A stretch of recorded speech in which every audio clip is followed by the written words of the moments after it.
সূরা মায়েদা 55 নম্বর আয়াতে কারিমা আপনাদের সামনে তেলাওয়াত করেছি। উক্ত আয়াতকে বিশ্লেষণ করলে আমার আলোচনার একটা মূল বক্তব্য সামারি সারমর্ম দাঁড়ায়।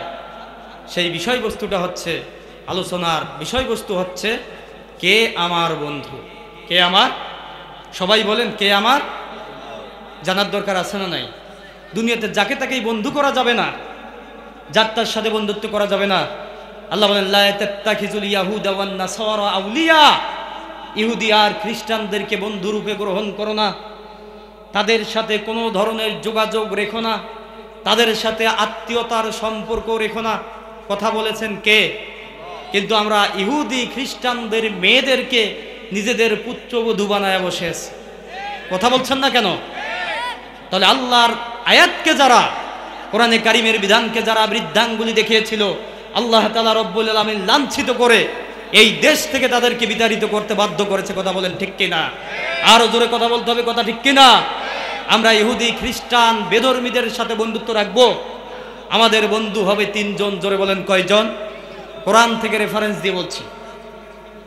আল্লাহ তাআলা রব্বুল আলামিন বলছেন, দুনিয়ার বান্দারা শুনে নাও, ও মুমিন বান্দারা জেনে নাও, দুনিয়াতে কে কে তোমাদের বন্ধু হওয়ার উপযুক্ত আমি আল্লাহ রব্বুল আলামিন কোরআনে কারীমের মধ্যে জানায় দিলাম। আল্লাহ রব্বুল আলামিন সুন্দর করে জানায় দেন, ইন্নামা ওয়ালিয়ুকুমুল্লাহু ওয়া রাসূলুহু ওয়াল্লাযীনা আমানু। আল্লাহ রব্বুল আলামিন বলছেন, ও বান্দা, দুনিয়াতে তিন শ্রেণী তোমাদের ইমানদারদের বন্ধু। এক নাম্বার শ্রেণী হচ্ছে, এক নাম্বার যার সাথে তোমরা বন্ধুত্ব স্থাপন করবা, সরাসরি তোমাদের বন্ধু আমি আল্লাহ। দুই নাম্বার বন্ধু তোমাদের রাসূল সাল্লাল্লাহু আলাইহি সাল্লাম। আর তিন নাম্বার তোমাদের বন্ধু হচ্ছে ওয়াল্লাযিনা আমানু, যারা ইমানদার। সুবহানাল্লাহ বলবেন না? তাহলে আমাদের বন্ধু হবে কয়জন? এক নাম্বার কে? আরো জোরে বলতে, এক নাম্বার বন্ধু কে? দুই নাম্বার বন্ধু কে? মুহাম্মাদুর রাসূলুল্লাহ। তিন নাম্বার বন্ধু হচ্ছে ইমানদারেরা। সম্মানিত উপস্থিতি, এই তিন প্রকার বন্ধুর সাথে বন্ধুত্ব স্থাপন করতে গেলে আল্লাহর সাথে বন্ধুত্ব স্থাপনের শর্ত আছে চারটা। কয়টা? রাসূল করিম সাল্লাল্লাহু আলাইহি সাল্লামের সাথে বন্ধুত্ব করতে গেলে শর্ত চারটা, আর ইমানদারদের সাথে বন্ধুত্ব করতে গেলে শর্ত আছে তিনটা। চার চার কত? আর তিন কত? 11টা শর্ত। মনে হয় না যে বলার সময় পাবো, দেখা যাক কত দূর বলা যায়। তাহলে আল্লাহর সাথে যদি আমরা বন্ধুত্ব স্থাপন করতে চাই, আল্লাহ তাআলা রব্বুল আলামিন বলছেন, যারা আমার সাথে বন্ধুত্ব স্থাপন করবে, আমারও তো একটা দায়িত্ব তাদের উপর বর্তাবে। কথা বলছেন না কেন? আমি আপনাকে যখন বন্ধু ভাববো, আপনিও নিশ্চয়ই আমার বন্ধু ভাববেন। আমি আপনার জন্য যদি ভালো কিছু কাজের আঞ্জাম দেই, অবশ্যই আপনিও আমার জন্য ভালো কিছু কাজ করবেন। কথা বলেন না কেন? আমার কথা বুঝতেই কোনো কষ্ট হয়? আল্লাহ রব্বুল আলামিন বলছেন, বান্দা, ও ইমানদার বান্দারা, জেনে নাও, জেনে নাও, জেনে নাও, যখন তোমরা আমি আল্লাহকে বন্ধু হিসাবে গ্রহণ করবে রে, তখন আমি আল্লাহ রব্বুল আলামিনও তোমাদেরকে বন্ধু হিসাবে গ্রহণ করব। আল্লাহ রব্বুল আলামিন বলছেন, যখন তোমাদেরকে বন্ধু রূপে গ্রহণ করব, তখন আমার কাজটা কি হবে জেনে নাও। আল্লাহু ওয়ালিয়ুল্লাযীনা আমানু ইউখরিজুহুম মিনাল-যুলুমাতি ইলান-নূর। সূরা বাকারা 257 নম্বর আয়াতে কারিমা আল্লাহ রাব্বুল আলামিন জানায় দেন, আল্লাহ তাআলা হচ্ছেন ইমানদারদের বন্ধু। তিনি তাদেরকে, ইমানদারদেরকে টেনে টেনে অন্ধকার থেকে আলোর দিকে নিয়ে যান। মানুষদেরকে অন্ধকার থেকে টেনে টেনে আলোর দিকে নিয়ে যান কে? আসতে বলবেন না, জোরে বলেন কে?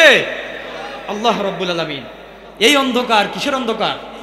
এই জায়গার মধ্যে যদি লাইটগুলো সবগুলো অফ করে দেওয়া হয়, জায়গাটা সাময়িক সময়ের জন্য আলোকিত থাকবে না অন্ধকার হবে? এই অন্ধকার থেকে আমার টেনে বাইর করে আর এক জায়গায় যেখানে আলো আছে সেখানে নিয়ে গেলে মনে হয় অন্ধকার থেকে আলোতে নিয়ে যাওয়া হলো, এই নাকি? আমার ভাইয়েরা, আমার এই ছোট্ট জীবনে বক্তৃতা জীবনের 7-8 বছরে কোরআনে কারীম গবেষণা করার যতটুকু সুযোগ আল্লাহ আমাকে দিয়েছেন, যতগুলো তাফসীর ঘাটার সুযোগ আমি পেয়েছি, প্রতিটা তাফসীরের মুফাসসির এই জুলুমাত অন্ধকার শব্দের একই ব্যাখ্যা দিয়েছে। সমস্ত মুফাসসিরে কেরাম বলেছেন এই জুলুমাত বলতে কি বোঝায়? জুলুমাত শব্দের অর্থ হচ্ছে আল্লাহর জমিনে আল্লাহর আইন, আল্লাহর বিধান বাদ দিয়ে মানব রচিত তৈরি করা যত আইন আছে, যত বিধান আছে, যত নিয়ম কানুন আছে, যত তন্ত্র মন্ত্র আছে, সবগুলোই হচ্ছে জুলুমাত, ঠিক কিনা? তাহলে আল্লাহর আইন বাদ দিয়ে মানুষের আইনকে যারা সমাজ রাষ্ট্রের মধ্যে গ্রহণ করতে চায়, কায়েম করতে চায়, প্রতিষ্ঠিত করতে চায়, তারা সুস্পষ্ট গুমরাহির মধ্যে, অন্ধকারের মধ্যে নিমজ্জিত। বলেছেন কে? আরো জোরে বলেন, বলেছেন কে? তাহলে এই অন্ধকার থেকে মানুষদেরকে টেনে টেনে আলোর দিকে, অর্থাৎ ইসলামের দিকে, কোরআনের দিকে, ইসলামী আন্দোলনের দিকে বের করে নিয়ে আসার দায়িত্ব নিয়েছেন কে? আসতে বলবেন না, জোরে বলেন, দায়িত্ব নিয়েছেন কে? আমার ভাইয়েরা, দুনিয়ার মধ্যে তাকায় দেখবেন কোন বান্দা যখন আগে মানুষের তৈরি করা দলের কর্মী ছিল, সেই দলের সাথে এখন আর বেশে না, সেই দলের লোকদের সাথে এখন আর চা খায় না। আল্লাহর আইনকে যারা সমাজ রাষ্ট্রে কায়েম হতে দিয়ে চায় না, মানুষের আইনকে যারা সমাজ রাষ্ট্রের মধ্যে কায়েম করতে চায়, তাদের সাথে যারা ঘোরাফেরা করেছিল এখন আর তাদের সাথে ঘোরাফেরা করে না। যারা সুদ ঘুষের সাথে নিমজ্জিত ছিল, তাদের সাথে কোনো সংযোগ সংস্পর্শ বান্দার এখন আর নাই। নিজে ওই সমস্ত অশালীন কাজকর্মগুলো করে না। তখন বুঝতে হবে এই ব্যক্তিটাকে বন্ধু হিসাবে যিনি গ্রহণ করতেছেন তিনি কে। সম্মানিত ভাইরা আমার, 1 নম্বর আমাদের বন্ধু হচ্ছে আল্লাহ তাআলা। আল্লাহকে যদি আমরা বন্ধু হিসাবে গ্রহণ করতে পারি, যত বিপদে পড়ি না কেন, সমস্ত বিপদ থেকে একজন আমাদেরকে বাঁচাবেন, তিনি কে? ছোট্ট একটা ঘটনা আমার মনে পড়ে গেল। আল্লাহর রাসূলের সাহাবী হযরত আবু বকর রাদিয়াল্লাহু তাআলা আনহু, সাহাবীর বৈশিষ্ট্য হলো তিনি নরম মানের সাহাবী। সুবহানাল্লাহ বলেন। হযরত আবু বকর নরম না গরম? জোরে বলেন, নরম না গরম? নরম মানের সাহাবী তিনি ছিলেন। সে আবু বকর সিদ্দিক রাদিয়াল্লাহু তাআলা আনহু ইসলাম গ্রহণ করার পরে যাবতীয় সম্পত্তিগুলো ইসলামের জন্য উৎসর্গ করে দিয়েছেন। সাময়িক সময়ের জন্য তিনি ধন সম্পত্তিহীন হয়ে পড়লেন। তিনি ঘর থেকে বাহির হলেন, রাস্তা দিয়ে যাবে যখন, হঠাৎ করে একজন ইহুদির সাথে তার দেখা হয়ে গেল।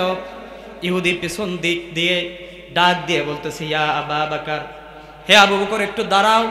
আবু বকর দাঁড়ায় গেলেন, পিছনে ফিরে তাকালেন, ইহুদির দেখা হয়ে গেল।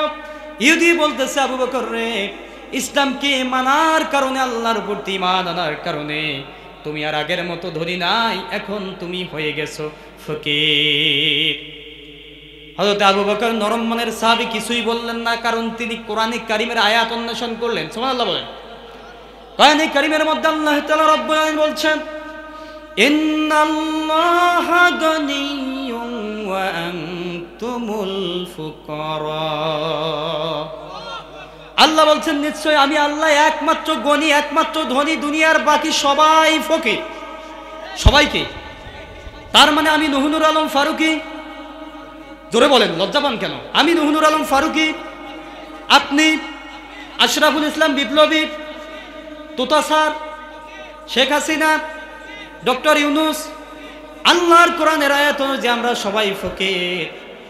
হযরত আবু বকর কিছুই মনে করলেন না, আল্লাহর কোরআনের আয়াতের সাথে ইহুদির কথা মিলে গেছে। কিছু বললেন না, সামনের দিকে চলে গেলেন। ইহুদি দ্বিতীয় দিন আবার অ্যাটাক করলেন, আবু বকর দাঁড়াও, তুমি শুধু ফকির না, তোমার বাপ দাদা 14 গোষ্ঠী সবাই ফকির। আবু বকর কিছুই বললেন না, চলে গেলেন। তৃতীয় দিন ইহুদি আবার একই কায়দায় ডাক দিলেন, ইয়া আবা বকর দাঁড়াও। আবু বকর দাঁড়ায় গেলেন। ইহুদি চিন্তা করলো, আজকে আবু বকরকে একটু খেপাতে হবে। এই নোংরা মন মানসিকতা নিয়ে আবু বকরকে ডাক দিয়া বলছে, আবু বকর রে, এতদিন বলেছিলাম তুমি শুধু ফকির, তোমার বাপ দাদা ফকির, তোমার 14 গোষ্ঠী ফকির, তুমি উত্তেজিত হও নাই, রাগান্বিত হও নাই। আজকে তোমারে সাফ সাফ করে বলে দিলাম, তুমি শুধু ফকির না, তোমার বাপ দাদা 14 পুরুষ ফকির না, বরং যেই আল্লাহর প্রতি তুমি ঈমান এনেছো তোমার আল্লাহ ফকির। নাউজুবিল্লাহ কর, আর জোরে বলেন নাউজুবিল্লাহ। হযরত আবু বকর সিদ্দিক রাদিয়াল্লাহু তাআলা আনহু নরম মনের সাহাবী, নিজেকে আর কন্ট্রোল করতে পারলেন না। শরীরের প্রতিটি লোম যেন দাঁড়ায় গেল, গা থেকে টপ টপ করে পানিগুলো পড়তে আরম্ভ করলো, ঘাম ঝরতে আরম্ভ করলো। বেটা বলে কিরে আমার আল্লাহকে নিয়ে বাজে কথা বলেছে। সঙ্গে সঙ্গে ইহুদিকে অ্যাটাক করলো, আক্রমণ করলো। ইহুদির বাম হাত দিয়ে শার্টের কলার চেপে ধরলেন, ডান হাত দিয়ে এমন জোরে একটা থাপ্পড় লাগায়া দিয়েছে, সঙ্গে সঙ্গে জায়গায় ইহুদি বেহুশ হয়ে পড়ে গেছে। আমার ভাইয়েরা, এখান থেকে আবু বকরের জীবনীর থেকে আমাদের জন্য শিক্ষা আছে না নাই? আমাদের জন্য শিক্ষা। ও মুসলমান, বাইতুল মুকাদ্দাস জামে মসজিদের মাহফিল থেকে দায়িত্বহীন কণ্ঠে আমরাও জানিয়ে দিতে চাই, ও দুনিয়ার নাপাক নোংরা কাফের মুশরিকের গোষ্ঠীরা, তোমরা আমাকে যত কিছু বলো না কেন, আমাকে গরিব বলবা, ফকির বলবা, রাজাকার বলবা, আমি কিছু বলবো না। আমার বাবাকে গালি দিবা, কিছু বলবো না। আমার নেতা নেত্রীকে গালি দিবা, কিছুই বলবো না। কিন্তু আমার আল্লাহকে নিয়ে, আমার রাসূলকে নিয়ে যখন বাজে কথা বলবা, তোমাদের কানের তালা আমরা ফাটিয়ে দেব। কথা বলেন ঠিক কিনা?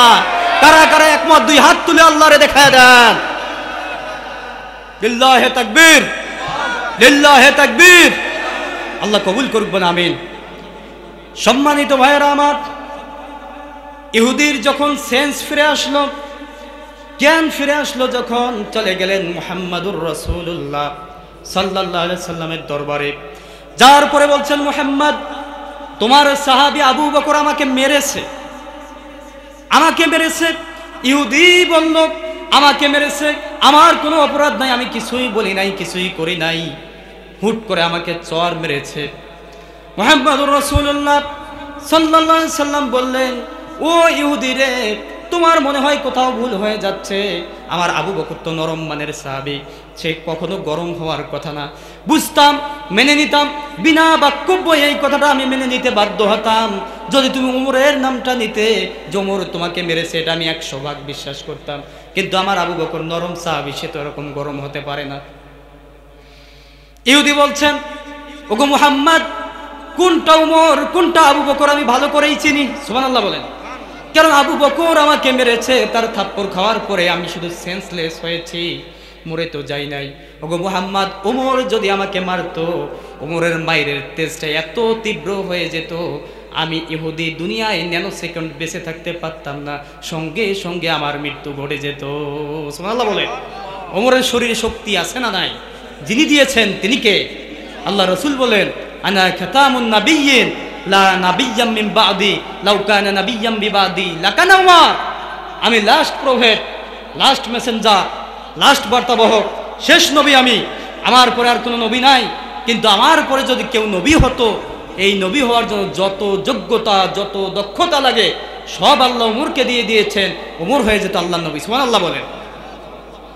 সেই উমরের কথা যদি বলতে আমি মেনে নিতাম। ইহুদি বলছে না, আবু বকর আমাকে মেরেছে।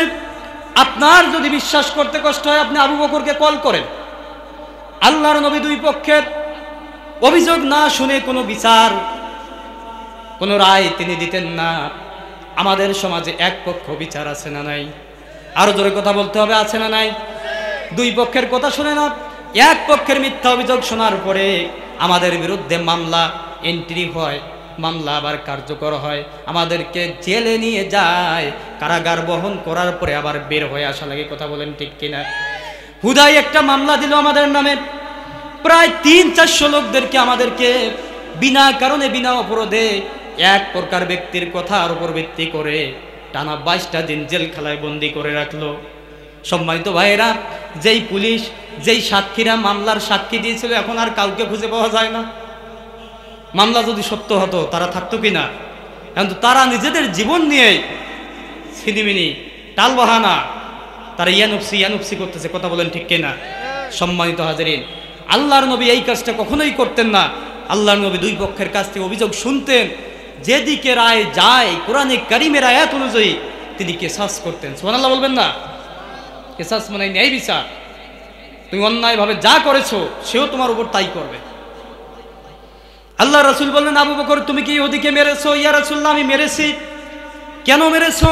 বলছে আমাকে গালি দিয়েছে, আমি কিছুই মনে করি নাই, কিন্তু আল্লাহকে যখন গালি দিয়েছে আমার কলিজা মানে নাই, সাথে সাথে তারে থাপ্পড় মেরেছি।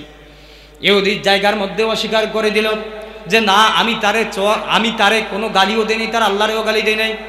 এখান থেকে প্রতীয়মান হয় ইহুদি খ্রিস্টানদের দালাল যারা, দোসর যারা বাংলার জমিনেও মিথ্যা কথা বলার ট্রেনিং নিয়েছিল। তারা সকালে বলেছিল এক কথা, বিকেলে বলেছিল আর এক কথা। কথা বলেন ঠিক কিনা? সম্মানিত ভাইয়েরা আমার, ইহুদি যখন অস্বীকার করে ফেলল, আল্লাহর নবী বলছেন আবু বকর রে, আমি তো কিসাস করতে চাই, ন্যায় বিচার প্রতিষ্ঠা আমি করতে চাই, তোমার পক্ষে কোনো সাক্ষী আছে নাকি? যদি থাকে তুমি বলো। আবু বকর বলছেন ইয়া রাসূলুল্লাহ, সেই জায়গার মধ্যে ইহুদি আর আমি ছাড়া আর কেউ ছিল না, দেখেছে একজন, তিনি কে? আমার আল্লাহ ছাড়া দুনিয়াতে আর আমার কোনো সাক্ষী নাই। আল্লাহর নবী বললেন আবু বকর, সাক্ষী যদি দাঁড় করাতে না পারো, কোরআনে কারিমের বিধান হলো এই ব্যক্তির অপরাধটা যখন প্রমাণিত হবে না, তখন কোরআনের বিধান হলো তুমি তার যেইভাবে থাপ্পড় মেরেছো, ইহুদিও সেই কায়দায় তোমারে থাপ্পড় মারবে। নাউজুবিল্লাহ বলেন। কোন সাক্ষী দাঁড় করাতে পারলেন না, যখন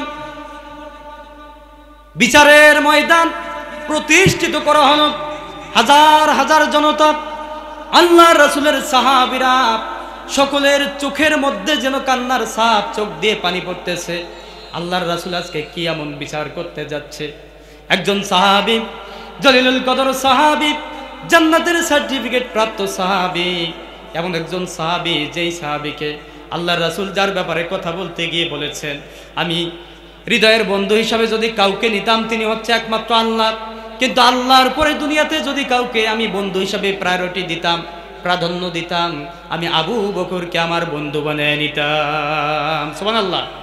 আল্লাহর রাসূলের শ্রেষ্ঠ বন্ধু আবু বকর, সেই আবু বকরের বিরুদ্ধে এখন রায় হচ্ছে। আল্লাহর রাসূল বললেন ইহুদিরে, আবু বকর যখন কোনো সাক্ষী করতে পারলো না, তুমি প্রস্তুতি নাও। আবু বকর যেই কায়দায় তোমার যেই গালে চর মেরেছে, তুমিও চর মারার জন্য প্রস্তুতি গ্রহণ করো। ইহুদি খিলখিল করে হাসছে, কারণ অপরাধী হওয়ার পরে নিরপরাধ সেজে গেল। সে হাতা গুড়ায় নিচ্ছে এইভাবে যে আল্লাহর রাসূলের সাহাবীর গালে চর মারবে। সাহাবায়ে কেরাম সবাই কান্নায় ভেঙে গেলেন, কারণ আবু বকরকে চর মারা না, এই চরটা পড়বে সরাসরি ইসলামের উপর। কথা বলছেন না কেন? সমস্ত সাহাবায়ে কেরাম কলঙ্কিত হয়ে যাবে, ইসলাম ধর্ম কলুষিত হয়ে যাবে। সবাই কান্না করতেছে, কিন্তু আল্লাহর রাসূলের সিদ্ধান্তের উপর কেউ কথা বলার কোনো দুঃসাহস কারো নাই, কোনো সাহস নাই। সাহাবায়ে কেরাম কান্নাকাটি আরম্ভ করে দিয়েছে। আল্লাহ তাআলা রব্বুল আলামিন আরশ আজিম থেকে তামাশা দেখতেছেন। সুবহানাল্লাহ বলেন। আরশের ফেরেশতারাও যেন অনুতপ্ত, অনুশোচিত হয়ে তারাও কাঁদতেছে, রব্বুল আলামিন তুমি কি সহ্য করবা তোমার রাসূলের বন্ধুর গায়ে হাত দেবে এক ইহুদি? ওগো আল্লাহ, তোমার কুদরতি পার্লামেন্টে কি একটু জোশ লাগে না? তোমার কলিজায় কি দয়া লাগে না, মায়া লাগে না? আল্লাহর নবী বললেন ইহুদিরে, আবু বকরকে থাপ্পড় মারার জন্য রেডি হয়ে যাও। ইহুদি হাত তুলেছে যখন, সঙ্গে সঙ্গে আল্লাহ তাআলা রব্বুল আলামিন জিবরাইল আলাইহিস সালাতু ওয়াস সালামকে দিয়ে সূরা আলে ইমরানের আয়াত নাজিল করে বিশ্ব নবীকে জানায় দিলেন, ইয়া রাসূলুল্লাহ, ইয়া হাবিবাল্লাহ, যে আবু বকরকে মারার জন্য, শাস্তি দেওয়ার জন্য আপনি ইহুদিকে প্রস্তুত করে রেখেছেন, আবু বকরের পক্ষে যদি একজন সাক্ষী থাকতো, আবু বকর আজকে বেঁচে যেত। কথা বলেন। কিন্তু আবু বকরকে সেই মুহূর্তে কেউ দেখে নাই যে ইহুদি আল্লাহরে গালি দিয়েছে, আমারে গালি দিয়েছে, কেউ দেখে নাই। তাতে কি হয়েছে? আমি আল্লাহ আরশ আজিম থেকে দেখে আল্লাহ রব্বুল আলামিন নিজেই আবু বকরের সাক্ষী হয়ে গেলাম। সুবহানাল্লাহ। তাই আল্লাহকে যদি বন্ধু হিসাবে গ্রহণ করি, আমাদেরকে সব সময় বিপদ থেকে যিনি বাঁচাবেন তিনি কে? আরো জোরে বলেন, তিনি কে? আল্লাহকে যদি একবার আমরা ডাকতে পারি, আল্লাহ রব্বুল আলামিন বারবার আমাদের ডেকে সাড়া দেয়। তোমাকে ডাকি যদি একবার আল্লাহ, আমাকে কাছে টানো বারবার। তোমাকে ডাকি যদি একবার আল্লাহ, আমাকে কাছে টানো বারবার। যদি পথ ভুলে যাই আমাকে দিও ঠাই, যদি পথ ভুলে যাই আমাকে দিও ঠাই, দিও দিশা, এইটুকু আবদার আল্লাহ। আমাকে কাছে টানো বারবার, তোমাকে ডাকি যদি একবার আল্লাহ। আমাকে কাছে টানো বারবার। মারহাবা বলেন। তবে আল্লাহকে একবার যদি আমি ডাকতে পারি, আমাকে বারবার কাছে ডাকেন যিনি, তিনি কে? আর জোরে বলেন, তিনি কে? সেই আল্লাহকে যদি আমরা বন্ধু বানাতে পারি আমাদের জীবনে, আমাদের জিন্দগিতে, আর কোনো ভয় আছে ভাই? আসতে বলেন কেন, জোরে বলেন না কেন? আর কোনো ভয় আছে? কোনো সমস্যা আছে? যাবতীয় সমস্যার সমাধান যিনি করবেন তিনি কে? তাহলে আল্লাহ রাব্বুল আলামিনের সাথে বন্ধুত্ব যদি আমরা করতে চাই, 4টা শর্ত মেনে বন্ধুত্ব করতে হবে। কয়টা শর্ত? 4টা। দুনিয়ার দিকে তাকান, কেউ যদি কারোর সাথে বন্ধুত্ব করতে চায় তাহলে প্রথমেই ফ্রেন্ড রিকোয়েস্ট পাঠাতে হয়। কথা বলছে না কেন? আগে তো মোবাইলের মতো এরকম আধুনিক প্রযুক্তি ছিল না, ফেসবুক ছিল না, হোয়াটসঅ্যাপ ছিল না, ইমো ছিল না। ছিল তখন চিঠি লেখালেখি ছিল। আমরাও বিভিন্ন জেলাতে চিঠি লিখে লিখে পাঠাইছিলাম। কথা বলছেন না কেন? তখন চিঠি লিখছিলাম আমরা, অপর জেলার থেকে, অপর ডিস্ট্রিক্ট থেকে বন্ধুরা আবার চিঠি রিপ্লাই দিয়েছিল। আমরা চিঠির মধ্যে যা বলেছিলাম বন্ধুকে মানার জন্য, তারা সেই কাজটা সুন্দরভাবে মেনেছিল। জাতির জন্য যদি কিছু কথা বলেছিলাম, তারা জাতির মাঝে সেই কথাটাও পাবলিসিটি করেছিল, প্রচার করেছিল। ঠিক কিনা? আল্লাহ রাব্বুল আলামিন বলছেন, বান্দা, ও বান্দা, আমার সাথে যদি বন্ধুত্ব করতে চাও, দুনিয়ায় মানুষ যেমন ফ্রেন্ড রিকোয়েস্ট পাঠায়, চিঠি পাঠায়, তেমনি আমি আল্লাহ রাব্বুল আলামিন তোমাদের কাছে একটা চিঠি পাঠালাম। চিঠির নাম কি? আরো জোরে বলেন, চিঠির নাম কি? আল্লাহ রাব্বুল আলামিন বলছেন, বান্দা, এই চিঠি পাঠালাম, এই চিঠির মাধ্যমে আমার সাথে তোমাদের পরিচিতি হবে, এই চিঠির মাধ্যমে তোমাদের সাথে আমার বন্ধুত্ব গাঢ় হয়ে যাবে। সুবহানাল্লাহ বলেন। 4টা শর্ত মেনে চিঠি পড়ার দরকার। 1 নাম্বার শর্ত হলো, আল্লাহর সাথে বন্ধুত্ব যদি করতে যাই, কোরআনে কারিমের ছায়াতলে এসে 1 নাম্বার শর্ত হলো কোরআনে কারিম আমাদের পড়ার দরকার আছে না নেই? বন্ধু চিঠি দিয়েছে, আমি খুলেই দেখলাম না, সম্পর্ক গাঢ় হবে নাকি সম্পর্ক ছিন্ন হবে? জোরে বলেন। আপনি কি আমার কথা টের পাচ্ছেন ভাই? বন্ধু পাঠালেন চিঠি, চিঠি পড়েই দেখলাম না, খুলেই দেখলাম না বন্ধু কি লিখেছেন, তাহলে বন্ধুর সাথে কি আমার পরিচিতি ঘটবে? তাহলে 1 নাম্বার বন্ধুত্ব আল্লাহর সাথে করতে গেলে শর্ত হচ্ছে কোরআন পড়তে হবে। কি পড়তে হবে? আল্লাহ তাআলা রব্বুল আলামিন বলছেন, বান্দারে, ও বান্দা, কোরআনে কারিম পড়া কঠিন নয়, কোরআনে কারিম পড়া আড়ষ্টতর নয়। কোরআনকে আমি আল্লাহ রব্বুল আলামিন সহজ থেকে সহজতর করে নাজিল করেছি।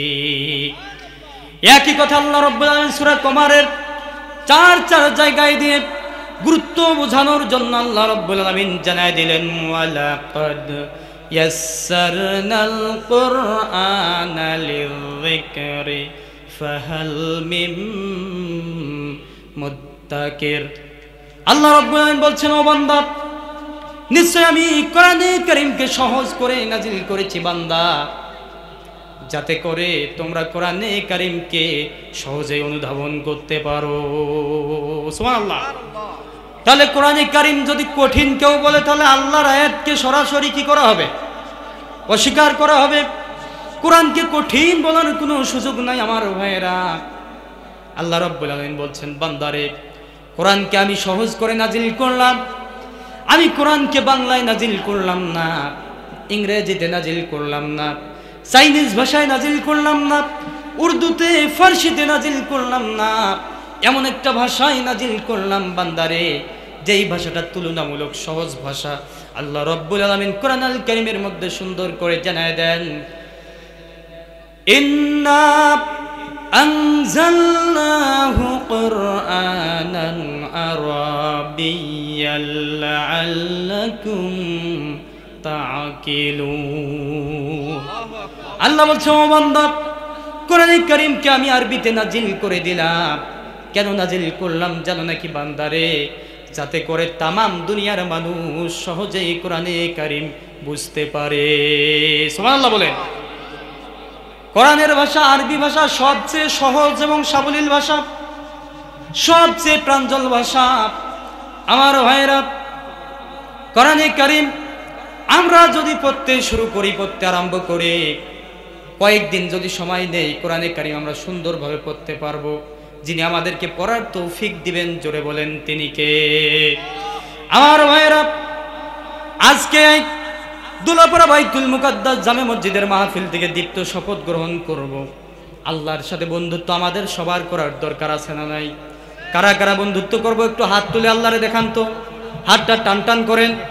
আজকে আমরা এই নিয়ত করে বাড়িতে যাব, রব্বুল আলামিন বেঁচে থাকবো যতদিন কোরআনে কারিম না শিখে মরবো না।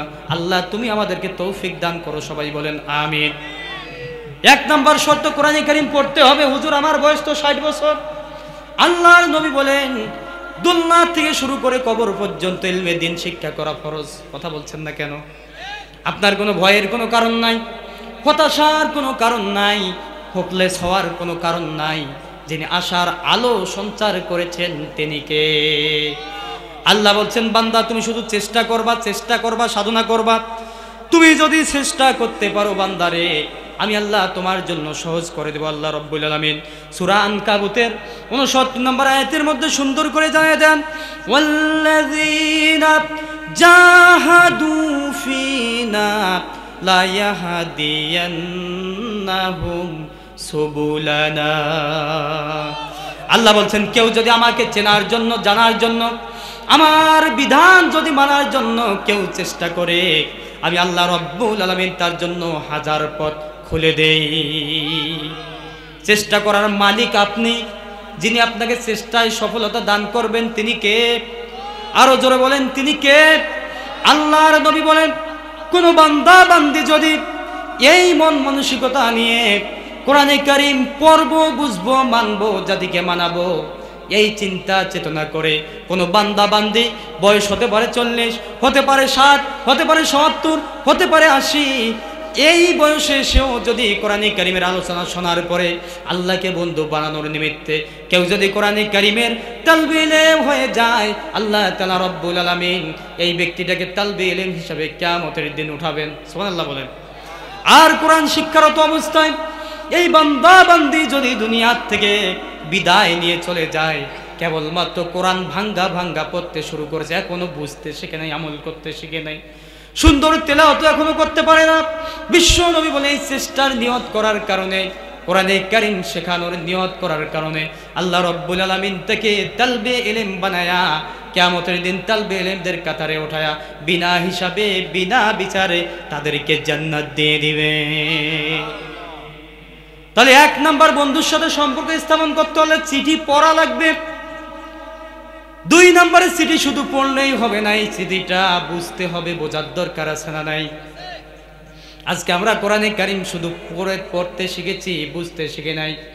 আল কোরআন রিসার্চ ফাউন্ডেশনের তথ্য অনুযায়ী বাংলার জমিনে যতগুলো মানুষ আমরা আছি, মুসলমান জাতি আছে, আমাদের মধ্যে শতকরা 95% ব্যক্তি এখনো কোরআন পড়তে পারে না।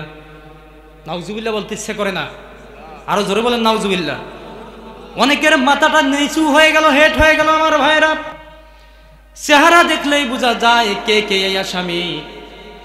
আমি আপনাদেরকে ক্রিটিসাইজ করতেছি না, ছোট করতেছি না, তুচ্ছ তাচ্ছিল্য করতেছি না, হতাশ করতেছি না, বরং আশার আলো আপনাদের জন্য আমি প্রজ্বলিত করতে চাই। আপনারা চেষ্টা করেন আল্লাহ যেন মৃত্যুর আগ মুহূর্তে হলে কোরআনে কারিম শুদ্ধ করে পড়ার তৌফিক দান করে, বলেন আমিন। শতকরা 95% ব্যক্তি আমরা কোরআনে কারিম পড়তে জানি না, পড়তে জানি মাত্র 5% ব্যক্তি। এই 5%-এর মধ্যে 4% ব্যক্তি কোরআন ভুল করে পড়ি এবং বুঝি না। তাহলে 1% মাত্র কোরআন বুঝে। সম্মানিত ভাইরা আমার, কি জবাব দিব আল্লাহর কাছে? আল্লাহ আমাদেরকে পাঠালেন, আল্লাহকে বন্ধু হিসাবে গ্রহণ করতে গেলে শর্ত 4টা। 1 নাম্বার চিঠি পড়া লাগবে, 2 নাম্বার বুঝতে হবে। কিন্তু আপনি আমি কোরআন বুঝতে চাই না। কথা বলছেন না কেন? আজকে যদি কোরআনে কারিম আপনি আমি বুঝতাম, মসজিদের মেম্বরে ইমাম সাহেবকে কাউন্টার দেওয়ার মতো সভাপতি সমাজে খুঁজে পাওয়া যেত না। ঠিক কিনা? আরো জোরে বলেন কথা, ঠিক কিনা? সম্মানিত ভাইরা আমার, কোরআনে কারিম আজকে আমরা বুঝি না। হাজী সাহেব নামাজের মধ্যে দাঁড়িয়েছে, ইমাম সাহেব কোরআনে কারিমের আয়াত তেলাওয়াত করতেছে, সূরা ফাতিহা তেলাওয়াত করার পর ইমাম সাহেব এবার কোরআনুল কারীমের ভেতর থেকে আয়াত শুরু করেছে, হাযিহি জাহান্নামুল্লাতী ইউকাযযিবু বিহাল মুজরিমুন। হাজী সাহেব চিন্তা করলো, হাযিহি জাহান্নামুল্লাতী, তার মানে এই বেরামক জাহান্নামত খাড়া করে দিলে। ইমাম সাহেব নামাজ বন্ধ করেন, 7 লাখ টাকা খরচ করে হজ করে আসলাম, এই হজ করার পরে আমি জাহান্নামে যাব, সেটা আপনি 10 লোকের সামনে বললেন। আমার মান সম্মান কিছু আর রাখলেন না। আপনার মতো হুজুরের চাকরি আর নাই। এরকম কোরআন না বোঝা হাজি আমাদের সমাজে আছে না নাই? ধীরে বলেন কেন, জোরে বলেন, আছে না নাই? অনেকেই কোরআনই বুঝে না, কানা মানুষ ইমামের পিছনে দাঁড়িয়েছে। ইমাম সাহেব কোরআন তেলাওয়াত করতেছে, ওয়া কানা মিনাল কাফিরিন।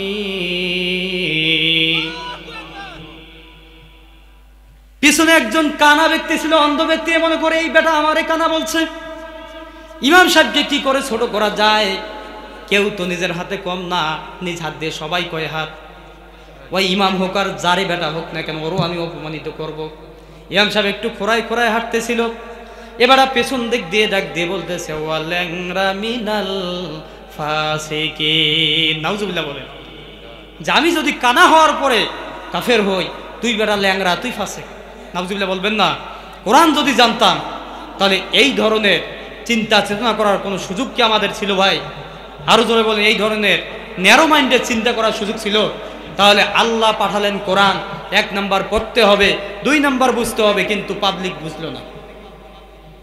কোরআন যারা পড়তে শিখেছি, দীপ্ত শপথ গ্রহণ করবো আজকের মাহফিল থেকে, আমরা যতটুকু কোরআন পড়তে জানি ততটুকু আমরা বোঝার চেষ্টা করবো ইনশাআল্লাহ।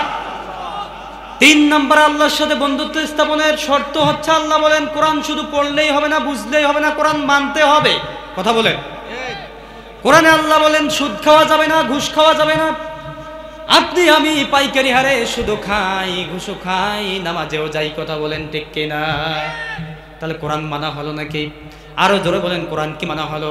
আল্লাহ রাব্বুল আলামিন বলছেন কোরআন দিয়ে সমাজ গড়তে হবে, কোরআন দিয়ে পরিবার গড়তে হবে, কোরআন দিয়ে অর্থনীতি চালাতে হবে, কোরআন দিয়ে রাজনীতি করতে হবে। কিন্তু আপনি আমি কোরআনের বিধানকে ইগনোর করে, কোরআনের বিধানকে বৃদ্ধাঙ্গুলি দেখায়া নিজেদের তৈরি করা মতবাদ দিয়ে সমাজ রাষ্ট্র চালাচ্ছে। তাহলে বলেন তো, কোরআনে কারীম কি আপনার আমার মাধ্যমে মানা হলো? কথা বলেন না, মানা হলো? কোরআন আমরা মানতে পারতেছি না। 4 নাম্বার কথাটা আরো কঠিন।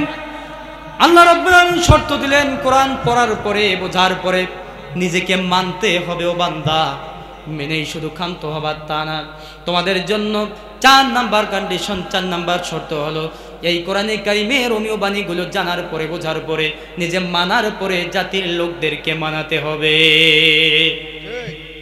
1 নাম্বার শর্ত, কোরআন বুঝবেন, কোনো অসুবিধা নাই, পড়বেন, অসুবিধা নাই, কোরআন নিজে আমল করবেন, কোনো অসুবিধা নাই। যখনই বলবেন যে কোরআন আমি জাতির লোকদেরকে মানাতে চাই, তখনই অসুবিধা আছে না নাই? আমার ভাইরা, কোরআনে কারীম ইমাম আবু হানিফা রাহমাতুল্লাহি আলাইহি পড়েছে, বুঝেছে, মেনেছে, কোনো অসুবিধা ছিল না। যখনই আবু হানিফা রাহমাতুল্লাহি আলাইহি বলেছে আমি কোরআনে কারীম জাতির লোকদেরকে মানাতে চাই, তখনই আবু হানিফার নামে মিথ্যা মামলা দেওয়া হয়েছে কি হয় নাই? 8 বছর জেলখানার মধ্যে বন্দী করে রাখা হলো। ইমাম মালিক রাহমাতুল্লাহি আলাইহি কোরআন পড়েছে, বুঝেছে, মেনেছে, কোনো অসুবিধা হয় নাই। যখনই বলেছে জাতির লোকদেরকে আমি কোরআন মানাতে চাই, তখনই তাকে নির্মম নিষ্পেষণ তার উপর চালানো হলো, রিমান্ডের নেওয়া হলো, এমন নির্যাতন, এমন রিমান্ড তার উপর চাপিয়ে দেওয়া হলো। আমার ভাইরা, 28 দিন পর্যন্ত তাকে ফুটবলের মতো বেঁধে রাখলো। 28 দিন পরে যখন ইমাম মালিককে ছেড়ে দেওয়া হলো, মৃত্যুর আগের দিন পর্যন্ত ইমাম মালিক কোনো দিন মেরুদণ্ড সোজা করে আর দাঁড়াতে পারে নাই। এত ত্যাগ তিতিক্ষা ইসলামের জন্য, আল্লাহর সাথে বন্ধুত্ব স্থাপনের জন্য আর কোনো অপরাধ ছিল নাকি? আল্লাহ বলছে আমার ইমানদার বান্দাদের কোনো দোষ নাই, কোনো অপরাধ নাই, কোনো ত্রুটি নাই। ওয়ামা নাকামু মিনহুম ইল্লা আইয়ুমিনু বিল্লাহিল আজিজিল হামিদ। আল্লাহ বলে আমার ইমানদার বান্দাদের কোনো দোষ নাই, কোনো ত্রুটি নাই। তাদের দোষ একটা, তারা চেয়েছিল জমিন যার, এই জমিনে আইন চলবে তার। ঠিক কিনা আমার ভাইরা? আজকে বাংলার জমিন সহ গোটা পৃথিবীর মানচিত্রে যত মানুষের উপর মিথ্যা মামলা হামলা জেল জুলুম জরিমানা চাপিয়ে দেওয়া হয়েছিল বাতিল কর্তৃক, খুঁটে খুঁটে দেখেন, খুঁজে খুঁজে দেখেন, ইতিহাস তালাশ করে দেখেন, তাদের কোনো অন্যায় ছিল না, কোনো অপরাধ ছিল না। তাদের অপরাধ ছিল একটাই, তারা চেয়েছিল আলা আলাহুল খালকু ওয়াল আমর, সৃষ্টি যার এই জমিনের মধ্যে সার্বিকভাবে আইন চলবে তার কথা বলেন ঠিক কিনা? এই কথা বলার কারণে বাংলার জমিনে বাংলাদেশের শ্রেষ্ঠ সন্তান, সূর্য সন্তান আল্লামা দেলোয়ার হোসেন সাঈদী, যেই মানুষটা শত বছর ধরে কোরআনে কারিমের কথা পৌঁছিয়ে দিয়েছে সারা বাংলাদেশে সারা পৃথিবীতে, কথা বলেন ঠিক কিনা? তিনি যখন কোরআন মেনেছে কোনো অসুবিধা ছিল না, কোরআন বুঝেছে কোনো অসুবিধা ছিল না, কোরআন মেনেছে কোনো অসুবিধা ছিল না। যখনই তিনি বলতে শুরু করেছে জাতির লোকদেরকে, সারা বাংলাদেশের মানুষকে আমি কোরআনে কারিম মানাতে চাই, কোরআনে কারিমকে সংবিধানে আমি বসাতে চাই, এই কথা যখন তিনি বলেছে তখন এই তার বিরুদ্ধে মিথ্যা মামলা হামলা করা হয়েছে, কথা বলেন ঠিক কিনা? তাকে 10টা বছর কারাগারে বন্দী করে রেখে শেষ পর্যন্ত ইনজেকশন পুশ করে দুনিয়ার থেকে তাকে বিদায় করে দেওয়া হয়েছে। একটাই কজ, একটাই কারণ, তিনি চেয়েছিলেন এই জমিন যার, এই জমিনে আইন চলবে তার, কথা বলেন ঠিক কিনা? আরো জোরে কথা বলতে হবে, কথা ঠিক কিনা আমার ভাইরা? তাহলে আজকের মাহফিল থেকে আমরাও শিক্ষা নেব, কোরআনে কারিমকে পড়তে গিয়ে, বুঝতে গিয়ে, মানতে গিয়ে, মানাতে গিয়ে আল্লাহর রাসূলের প্রতি যত নির্যাতন নিষ্পেষণ এসেছিল আমাদের উপরও তেমন নির্যাতন আসলে আসুক, কথা বলছেন না কেন? সাহাবায়ে কেরামের প্রতি যেমন নির্যাতন করা হয়েছিল আমাদের প্রতিও তেমন নির্যাতন করা হবে, মেনে নিতে রাজি আছেন? ইসলামী আন্দোলনের বড় বড় নেতাদের প্রতি যেমন জুলুম নির্যাতন করা হয়েছে আমাদের প্রতিও তেমন জুলুম নির্যাতন করা হবে। আমরা হতাশ হব না, হোপলেস হব না। তারা যদি আমাদেরকে টার্গেট করে, কাফের মুশরিকরা বন্দুক যদি স্থির করে ট্যাগারের মধ্যে আঙ্গুল দিয়ে যদি চাপ মারে আমাদের বক্ষভেদ করার জন্য, জীবনের প্রতিটি ফোঁটা রক্ত বিলায় দেব জমিনের মধ্যে, তারপরেও আমরা চাবো এই জমিনে আল্লাহর, এই জমিনে আমরা আল্লাহর রাজ কায়েম করতে চাই, কথা বলেন ঠিক কিনা? কারা কারা রাজি দুই হাত তুলে আল্লাহরে দেখান।